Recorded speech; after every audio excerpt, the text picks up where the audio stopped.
반갑게 웃으면서 인사할까요? 참 잘 오셨습니다.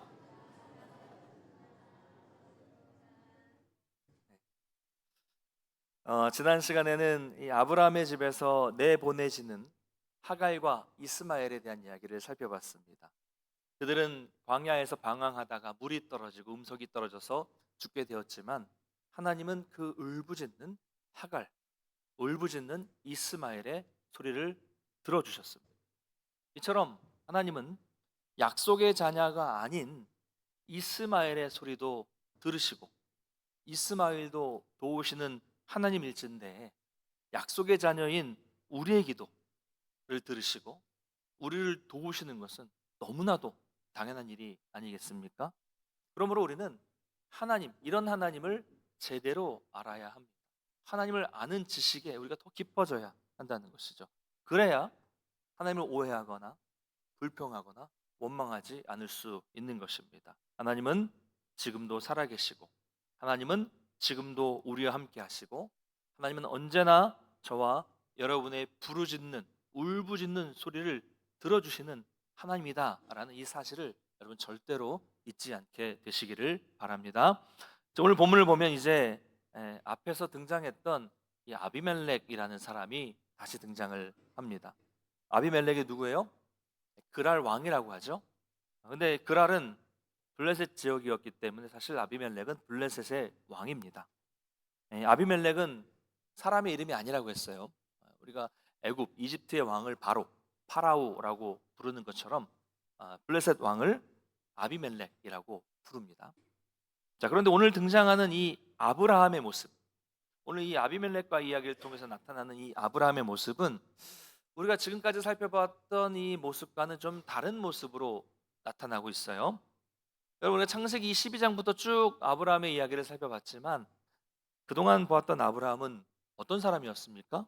실수하고 뭐 거짓말도 하고 또 되게 소극적이고 자기보다는 막 사라를 막 내세우기도 하고 좀 힘도 없고 좀 그런 사람이었어요. 그래서 우리가 믿음의 조상이라고 부르는데 이 지난 시간까지 여태까지 이 아브라함의 모습을 보면 믿음의 조상이라고 하기에는 좀 2% 모자란, 아니 2%가 아니 한참 모자라도 한참은 모자라는 그런 좀 연약한 모습, 약한 모습, 부족한 사람으로 보였습니다.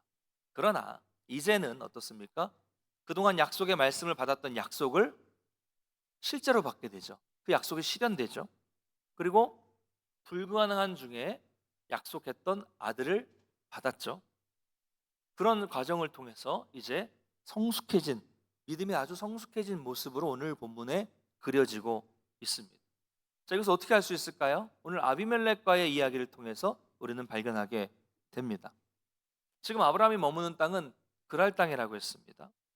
그런데 그 그랄 땅은 아비멜렉, 블레셋 땅이에요. 근데 그 지역에 있는 이 아비멜렉 왕과 아브라함 개인이 동등한 관계에서 대화를 하는 모습을 보게 됩니다. 여러분, 개인이 한 지역의 왕과 대등한 위치에서 말한다는 것은 이거 대단한 일이죠. 엄청난 일입니다. 하나님께서 아브라함에게 처음 뭐라고 말씀하셨어요? 내가 너로 큰 민족을 이루고 내게 복을 주어 내 이름을 창대하게 하리니 내 이름을 창대하게 하리니 너는 복이 될지라 라고 약속하신 것처럼 지금 아브라함은 그 이름이 창대하게 됐습니다. 그 이름이 높아졌어요. 그럼 이름은 뭐라고 그랬습니까? 이름은 영향력이라고 그랬어요. 이름은 영향력입니다. 지금 아브라함은 아비멜렉의 땅에 살고 있어요. 그러면 아브라함이 사실 남의 땅에 살고 있으면 그 시대에는 고대에는 불안해할 수 있는 상황이죠. 그런데 반대로 아비멜렉이 왕이 자기 땅에 살고 있는 개인을 찾아와요. 찾아옵니다. 왕이 자기 가장 가까운 측근 군대 장관을 대동해서 아브라함을 먼저 찾아와서 먼저 동맹을 맺자고 왕이 제안을 하고 있는 겁니다. 결국 이 말은 어느덧 아브라함은 주변 사람들에게 큰 영향력을 끼치는 사람이 되었다. 이름이 창대하게 되었다라는 것을 보여주고 있는 그런 사실입니다. 여러분, 영향력이 뭐예요? 영향력이라는 것은요, 꼭 물질과 명예와 권력과 힘을 가져야만 줄 수 있는 것은 아니에요. 물론 우리가 많은 물질을 가지고 이런 힘을 가지고 있다면 영향력을 끼칠 수 있겠죠. 돈으로 사람들의 영향을 끼칠 수 있겠죠. 그러나 물질과 권력과 이런 힘은 모든 사람이 갖출 수 있는 것은 아닙니다. 그렇잖아요. 자, 그렇다면 조금 다른 질문이겠는데 먼저 이렇게 질문 한번 드려보도록 하겠습니다. 여러분, 우리가 삶의 목적이 뭐라고 하죠? 하나님의 영광을 돌리는 삶을 산다라고 말을 하잖아요. 그러면 하나님께 영광을 돌리는 삶은 어떤 삶을 말하는 것입니까? 구체적으로 생각해 보셨나요? 내가 어떻게 해서 하나님께 영광 돌리겠다, 이런 생각을 해보셨습니까? 하나님께 영광을 돌리는 삶은 과연 어떤 삶을 말하는 것일까요? 전에 말씀드렸지만 우리가 TV를 보면 연말에 연말 시상식, KBS, MBC, SBS 다 하잖아요. 연말 시상식에서 큰 상을 타면 대상을 타고 이러면 가수든 배우든 나와서 이렇게 말씀하시는 분들이 있어요. 다 시상을 받고 막 트로피와 꽃다발을 받고 딱 마이크에 서서 이 모든 영광을 하나님께 드립니다, 이러는, 많이 보셨죠? 네. 여러분, 이게 하나님께 영광을 돌리는 삶일까요? 대상을 받아서 내가 꼭 대통령이 되어서, 내가 이 운동을 통해서 세계적인 선수가 되어서, 내가 이 노래로 내가 이 가수가 최고의 가수가 되어서, 내가 이 연주를 아주 최고 연주자가 되어서, 또 내가 이 손꼽히는 실업인이 되어서 하나님께 영광을 돌리겠다. 이게 하나님께 영광을 돌리는 삶입니까? 물론 이것도 하나님께 영광을 돌리는 삶이 될 수 있죠. 그러나 이것은 다 맞다고는 할 수 없어요. 반은 맞지만 반은 틀리다고 할 수 있습니다. 왜 그렇습니까? 그러면 그렇게 손꼽히는 최고의 선수가 되고 최고의 사람이 되는 것은 몇 명이나 될 수 있을까요? 전 세계 기독교인 중에서, 우리나라 기독교인 중에 몇 명이 될 수 있어요? 손꼽히겠죠.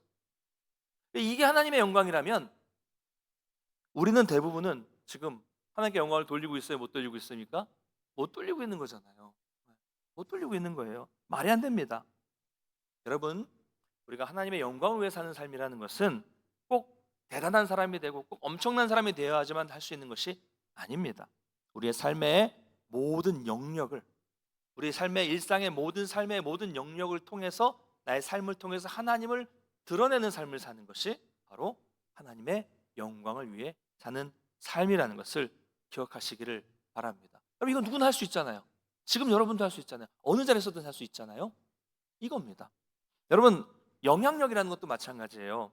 꼭 우리가 잘 되고 우리가 부자가 되고 우리가 무언가를 이루고 힘 있는 사람이 되어야만 영향력을 끼칠 수 있는 것이 아닙니다. 여러분이 처한 그 자리에서 그리스도인다운 선한 삶을 살아감으로 인해서 주변에 아주 선한 영향력을 끼칠 수 있습니다. 이것도 누구나 할 수 있는 일이에요. 자, 그런데 오늘 이 아비멜렉이 아브라함에게 찾아온 이유가 무엇입니까? 아비멜렉은 왕이라고 했는데 군대 장관 비골까지 대동해서 왔어요. 대단한 일이죠. 원래라면 신분이 높은 사람이 찾아가는 거 아니잖아요. 낮은 사람이 왕을 찾아가는 겁니다. 왕을 찾아가도 대부분 못 만나요. 만날 수 없습니다. 그런데 왕이 먼저 왔어요. 왜 그랬을까? 오늘 22절 한번 같이 읽어보겠습니다. 22절 시작. 그때 아비멜렉과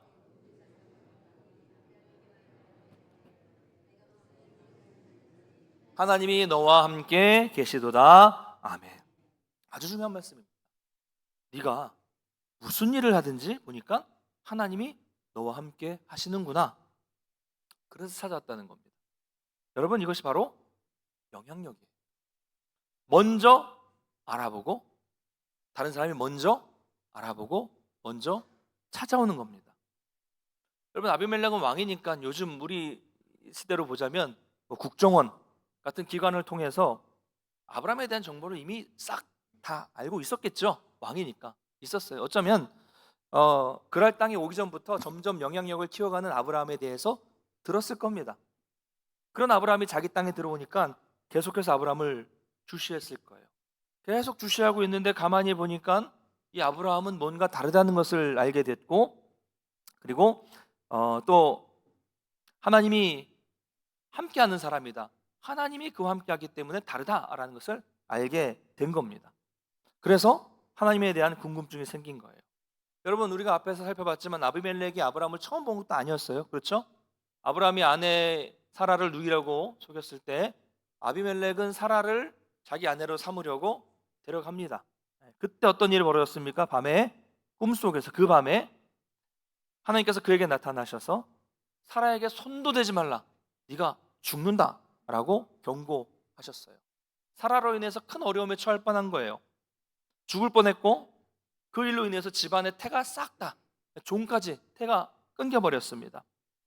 그런데 다음 날 아브라함이 그 아비멜렉을 위해서 기도해 주었을 때 그 기도를 통해서 하나님께서 그 집안을 치료해 주셨고 아비멜렉도 죽지 않고 그 집안의 태가 열려서 그 아내와 모든 종까지도 임신을 할 수 있게 되어서 출산할 수 있게 되었습니다. 이런 신기한 경험을 직접 아비멜렉이 이미 체험을 했어요. 또 그 외에 다른 정보도 들었을 겁니다. 또 아브라함이 100세, 사라가 90세에 아들을 낳았다는 소식도 들었어요. 이런 여러 가지 정보를 통해서 결론적으로 아비멜렉은 판단하기를 이렇게 판단합니다. 아브라함은 달라도 뭔가 다르다. 저 아브라함은 나와 이 블레셋에 사는 다른 사람들과는 완전히 다른 삶을 살고 있다. 왜 그럴까? 아브라함에게는 하나님이 함께 하시는구나. 저 사람하고는 싸워서는 안 되겠구나. 내가 먼저 가서 동맹을 맺어야겠다. 좋은 관계로 살아야겠다.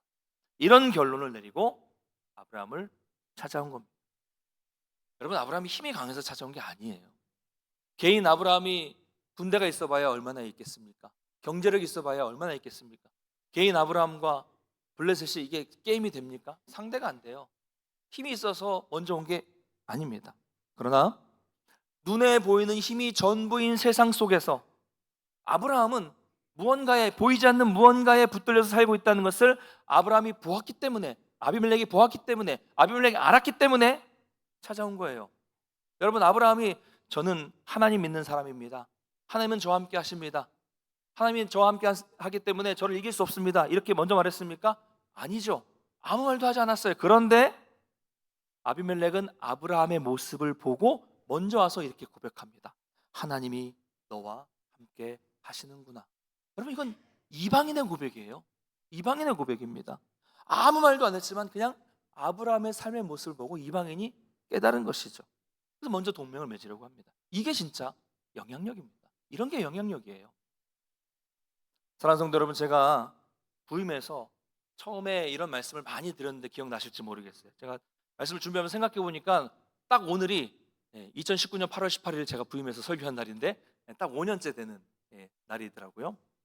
그래서 제가 늘 말씀드렸던, 초창기에 많이 말씀드렸던 이야기가 바로 이런 부분이에요. 오늘날 우리 그리스도인들은 바로 이 부분에서 우리가 싸워서 승리해야 됩니다. 우리가 신앙생활하는 목적이 바로 이거라는 거예요. 영향력. 내가 신앙생활을 해서 잘 먹고 잘 살고 잘 되고 유명해지고 이게 목적이 아니라는 거죠. 교회도 더 이상 수적인 성장, 숫자, 인원수 이런 걸 강조하지 말자고 했어요. 강조하는 게 그래서 안 됩니다. 강조하면 안 됩니다. 더 이상 우리는 그런 외적인 성장이 아니라 성숙을 추구해야 된다. 우리는 성숙을 추구하는 교회가 돼야 된다라고 여러 번 말씀을 드렸습니다. 그럼 그렇게 되려면 어떻게 돼요? 기억이 하나도 안 나시는 것처럼 저를 보고 계시는데 몇 번 말씀드렸어요. 성숙해지려면 어떻게 됩니까? 그렇게 되려면 먼저 신앙생활을 통해서 우리가 말씀 훈련을 잘 받아야 돼요. 훈련을 잘 받아서 어떻게 돼야 돼요? 내 삶이, 내 인격이 변화되어야 됩니다. 이게 뭐예요? 성령 열매죠. 성령 열매입니다. 성령 열매는 인격과 관련된 거예요. 우리 인격과 삶이, 인격이 온전하게 변화되어야 돼요. 그래서 변화되어서 어떻게 됩니까? 이 안에서 우리 변화된 모습을 통해서 우리끼리만 야, 저 집사님 참 믿음이 좋아, 참 신실해, 열심히 봉사해, 우리끼리만 이런 소리 들어서 아무 소용 없다니까요. 우리끼리 소리 아무 소용 없습니다. 이 안에 있는 것이 아니라 세상으로 나가서 우리 인격과 삶이 변화된 모습을 가지고 세상으로 나가서 그 변화된 삶을 살아냄으로써 세상 사람들이 우리를 보고 야, 다르다, 하나님이 계시구나 라고 인정할 수 있어야 합니다. 여러분, 여러분의 말과 여러분의 행동과 여러분의 삶을 통해서 다른 사람들이 하나님을 보게 만드는 그런 삶을 살아야 해요. 이것이 오늘날 한국 교회와 성도들과 목회자들과 우리 기독교에 가장 절실하게 요구되는 것이죠. 여러분, 알미 아니라 삶입니다. 할렐루야. 아는 게 중요하지 않아요. 사는 게 중요합니다. 그래서 이 두 사람은 이제 언약을 맺어요. 23절 한번 같이 읽겠습니다. 시작. 그런즉 너는 나와. 이제 여기서 하나님을 가리켜 내가 머무는 이 땅에서 행할 것이니라. 아멘. 자, 언약의 내용은 뭐예요? 나와 내 아들과 내 손자들, 후손들, 그러니까 대대로 우리가 거짓되게 하지 말라. 쉽게 말하면 너희와 우리는 그냥 잘 살자, 사이좋게 지내자, 이런 얘기예요. 놀라운 사실은 아비멜렉이 뭐라고 말합니까? 하나님의 이름으로 맹세하자라고 말을 해요. 여러분, 아비멜렉이 하나님을 압니까 모릅니까? 몰라요. 꿈에서 그냥 만났을 뿐이지 모릅니다. 근데 아브라함이 하나님을 가장 소중히 생각하는 것을 아니까 뭐라고 말하는 거예요? 네가 소중히 여기는 그 하나님으로 맹세하자, 이렇게 말하는 겁니다. 그래서 아브라함도 그래 그러자 라고 말하면서 아비멜렉과 동맹을 맺겠다고 합니다. 그런데 문제가 있었어요. 그건 이제 내용이 24절 이하에 쭉 나오는데 우리가 아까 읽어봤으니까 간단히 정리하면 이런 겁니다. 자, 이런 말이에요. 자, 그래 나는 하나님의 이름으로 맹세하니까 나는 하나님 앞에서 이 약속을 지키겠다. 아브라함의 말입니다. 그런데 짚고 넘어갈 게 있다. 그게 뭐냐면 나는 하나님의 이름으로 약속을 지키겠는데 너는 이 언약을 지킬 능력이 있느냐? 사실 내가 말을 안 해서 그렇지 너의 종들이 내가 어렵게 판 우물을 다 뺏어갔다. 어떻게 그럴 수 있어? 그러고도 나하고 지금 동맹을 맺자고 할 수 있겠냐? 이런 얘기를 하는 거예요. 여러분, 우물은 당시 생명이죠. 생명과 같았어요. 우물이 없으면 뭐 살 수 없습니다. 그래서 가장 중요하게 생각했던 재산이 하나가, 가장 중요한 재산이 그 집의 우물이었어요. 어떻게 보면 집보다 더 중요하죠. 막히면, 빼앗기면 아예 살 수가 없잖아요. 그리고 다시 파기도 힘들어요. 왜냐하면 우리나라야 뭐 저기 산에 가서 땅 파보시면 물이 나옵니다. 그러나 이 중동 지역에는 아무리 물을 파도 뭐 수십 미터를 파도 물이 나온다는 보장이 없거든요. 힘든 일입니다. 아주 힘겨운 일이에요. 그렇기 때문에 우물을 빼앗았다는 것은 생명에 심각한 손해를 끼쳤다는 겁니다. 큰 문제예요. 아비멜렉이 깜짝 놀랍니다. 자신은 그것도 몰랐고 너도 말을 안 했고 나도 방금 처음 들은 이야기다, 이렇게 이야기를 해요. 자, 이런 지적을 한 이후에 아브라함은 아비멜렉과 이 계약을 맺게 됩니다. 우리 같으면 어때요? 자, 네가 뺏어간 우물을 돌려줘. 그럼 내가 이 계약을 맺어주겠다, 이렇게 말하겠지만 그 얘기를 하고 그냥 오히려 이제 아브라함은 반대로 양과 소를 또 오히려 아비멜렉에 주면서 언약을 세우게 돼요. 거기다가 또 더해서 암양 새끼 7마리를 따로 떼어서 아비멜렉에게 줍니다. 아비멜렉이 뭐냐라고 물으니까 이렇게 말을 해요. 아브라함은 자, 이 암양 7을 받고 내가 이 우물을 팠다는 증거를 삼아라 라고 말합니다. 무슨 말이에요? 자, 쉽게 말하자면 이거예요. 지금 아브라함은 자기가 어렵게 판 우물을 빼앗겼잖아요. 아비멜렉 종들이 빼앗겼습니다. 그런데 빼앗겼는데 다시 암양 7으로 값을 치르면서 다시 자기가 빼앗긴 우물을 사오는 거예요. 값을 주고 사오는 겁니다. 원래 자기 것이라고 주장할 수 있는데 정당한 대가를 암양 7을 주면서 다시 그 우물을 사오게 되는 것입니다. 그래서 이 우물이 자신이 팠다는 증거를 확실히 해주려고 하는 것입니다. 이 우물이 바로 브엘세바입니다. 브엘세바 많이 들어보셨죠? 브엘세바의 뜻은 맹세의 우물이에요. 자, 여기서부터 시작이 되는 거예요. 여러분, 나중에 그래서 이 브엘세바라는 표현이 성경에 여러 번 등장을 하게 됩니다. 사무엘이나 보시면 들어보셨겠지만 단에서부터 브엘세바까지 들어보셨죠? 단에서부터 브엘세바까지 여기서 나오는 겁니다. 북쪽 제일 끝 단, 남쪽 제일 끝 브엘세바입니다. 그러니까 단에서부터 브엘세바까지라고 말하면 이거는 관용적인 표현입니다. 이스라엘 12지파의 전체 영역, 이스라엘의 영역을 말할 때 단에서부터 브엘세바, 이쪽 끝에서부터 이쪽 끝까지 단에서부터 브엘세바라는 말이 이렇게 시작이 되는 거예요. 우리말로 하자면 백두에서 한라, 한라에서 백두까지 전 이 한반도를 말하는 거잖아요. 분명히 아브라함이 이때 값을 치르고 사왔어요. 사온 거예요. 그냥 돌려달라고 할 수 있습니다. 오히려 이 아비멜렉의 종들이 약탈한 거니까 아비멜렉이 돈을 주고 또 다시 배상을 하는 게, 우물도 돌려주고 배상을 하는 것이 맞아요. 그러나 아브라함은 이것을, 우리 좀 이해 안 되지만 정당한 대가를 치르고 다시 찾아오게 됩니다. 왜 그랬을까요? 자, 값을 치름으로써 모든 사람에게 이 우물이 아브라함이 사온 우물이라는 것을 알리기 위함입니다. 이제 사람들이 알겠죠? 저거 아브라함이 샀다.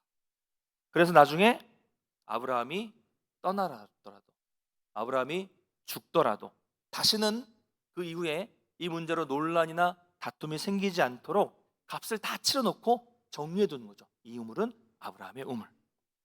여러분, 신앙에는 이래야 돼요. 손해잖아요. 내 거 그냥 달라고 하면 되는데, 내가 손해를 보더라도 하나님이 다 아시고 하나님이 더 채워주신다는 믿음으로 우리가 싸우지 않고 양보할 수 있는 이런 믿음이 있어야 합니다. 여러분, 그래서 어떻게 됩니까? 이 땅은 대대로 이스라엘의 영토가 돼요. 아브라함이 샀으니까요.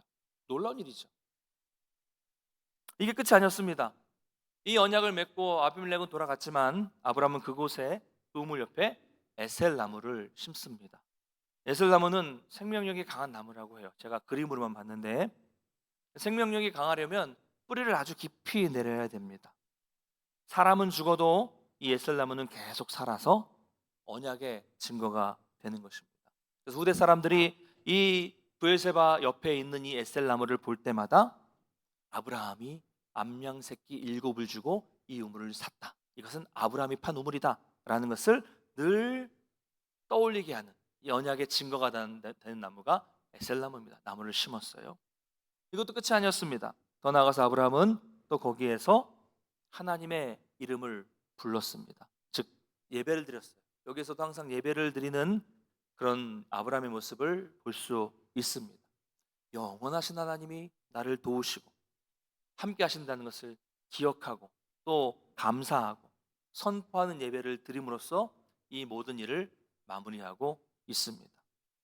사랑하는 성도 여러분, 오늘 여기까지가 본문인데요. 아브라함은 이 모습을 통해서 우리에게 아주 중요한 믿음의 본을 보이고 있습니다. 하나님을 드러내는 영향력을 가지고 있는 사람이었고, 또 자기가 판 우물이지만 양보하고, 자기 것인데도 다시 값을 주고 사오고, 또 언약의 증거가 되는 에슬나무를 심고, 이 모든 것을 찬양하는 예배를 드리는 모습.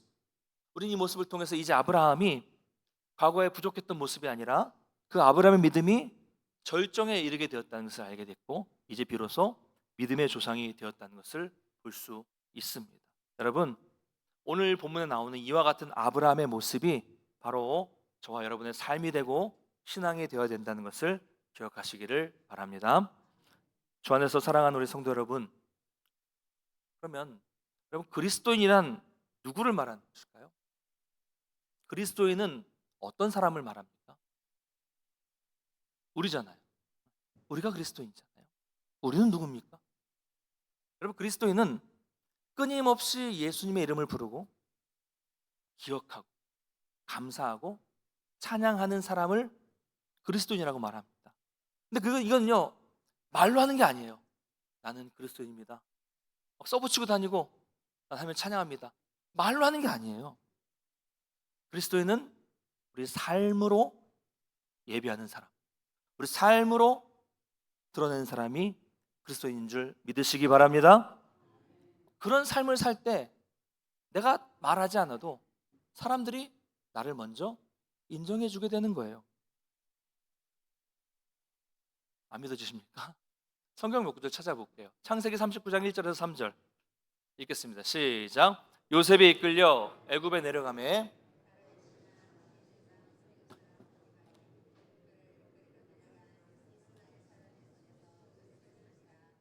여호와께서 요셉과 함께 하심으로 그가 형통한 자가 되어 그의 주인 애굽 사람의 집에 있으니 그의 주인이 여호와께서 그와 함께 하심을 보며 또 여호와께서 그의 범사에 형통하게 하심을 보았더라. 아멘.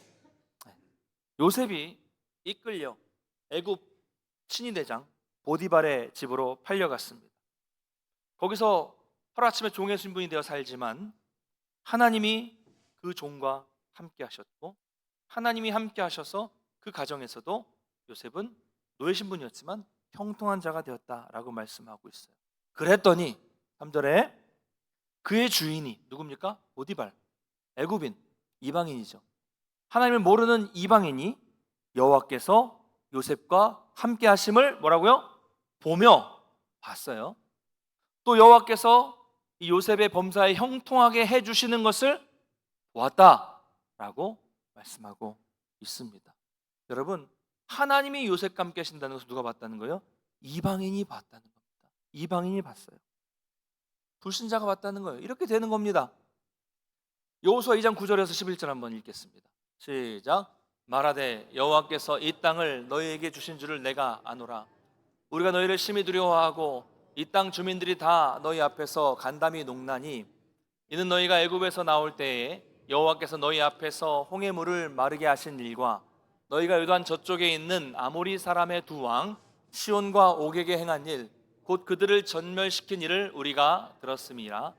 우리가 듣자 곧 마음이 녹았고 너희로 말미암아 사람이 정신을 잃었나니 너희 하나님 여호와는 위로는 하늘에서도 아래로는 땅에서도 하나님이시니라. 아멘. 이스라엘 백성들이 여리고성을 점령하기 전에 2명의 정탐꾼을 보냈는데 2명의 정탐꾼은 기생 라합의 집에 들어갑니다. 이때까지 이방인이었죠. 이 고백, 방금 읽었던 이 고백은 여리고성 사람들의 두려운 마음 상태를 보여주고 있는 고백이고 이방인이었던 라합의 신앙 고백이에요. 뭐라고 말씀하고 있습니까? 너희의 일을 많이 들었다. 너희 하나님에 대해서 일을 들었다. 그랬더니 너희로 말미암아 우리가 정신을 잃었고 정말 너희 하나님 여호와는 위로는 하늘에서도 아래로는 땅에서도 하나님이시니라.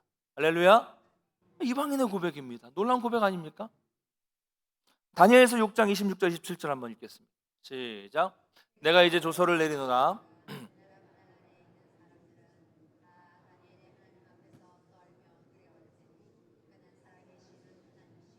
영원히 변하지 않으실 이시며 그의 나라는 멸망하지 아니할 것이요 그의 권세는 무궁할 것이며 그는 구원도 하시며 건져내기도 하시며 하늘에서든지 땅에서든지 이적과 기사를 행하시는 이로써 다니엘을 구원하여 사자 입에서 벗어나게 하셨음이라 하였더라. 아멘.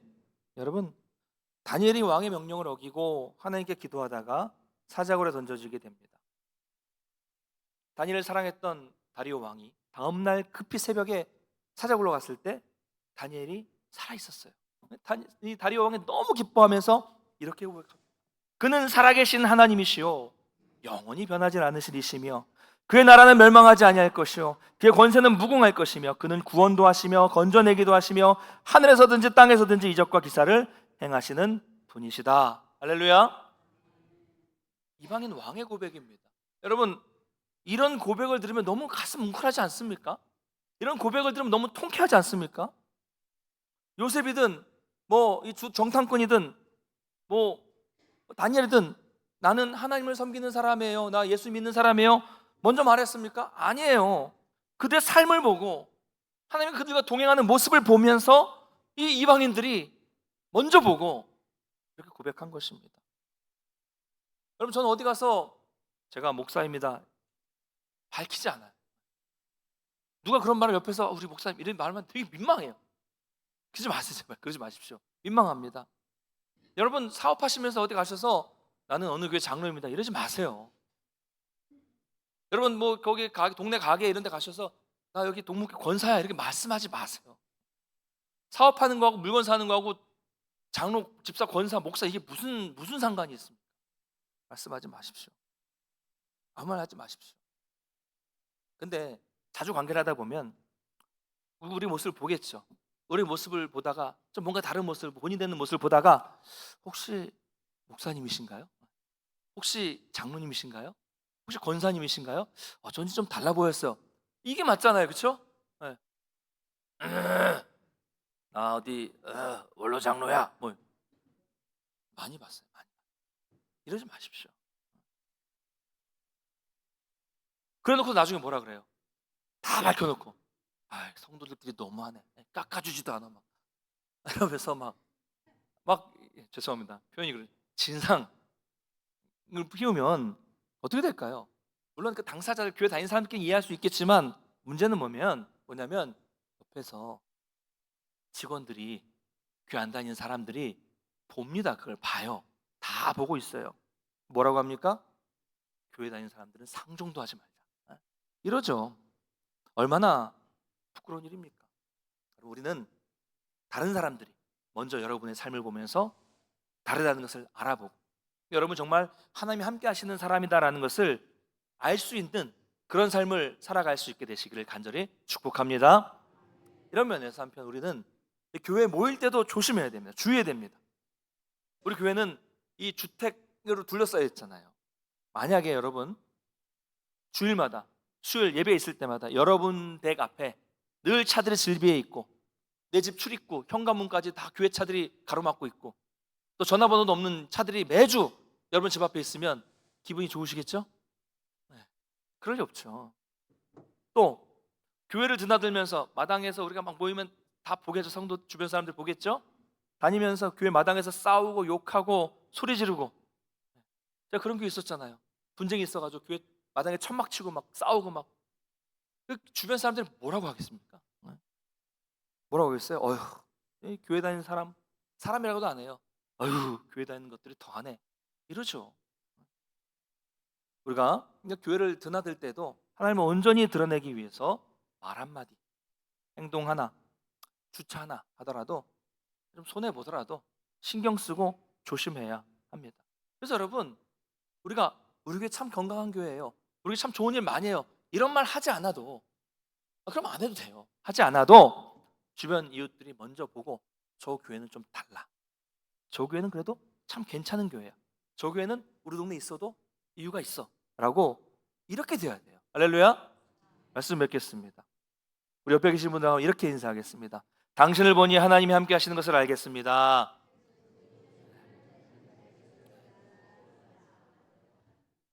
좀 아닌 것 같아도 그렇게 말씀해 주세요. 다시 한번 할까요? 당신을 보니까 예수님이 보입니다. 여러분 정말로 평소 삶에서, 여러분의 삶에서 항상 내가 아니라 그리스도가 드러나게 되시기를 간절히 소망합니다. 저 인간아 왜 그렇게 사니? 귀신은 뭐하냐? 저 인간 안 잡아가고 십살해, 네, 권살해. 여러분 이런 말 들으시는 분 안 계시겠죠? 절대로 안 됩니다. 오늘 이 아비멜렉이 먼저 아브라함을 찾아와서 고백한 것처럼 정말 하나님이 너와 함께 계시는구나, 너를 보니까 하나님이 함께 하신다는 것을 알겠어.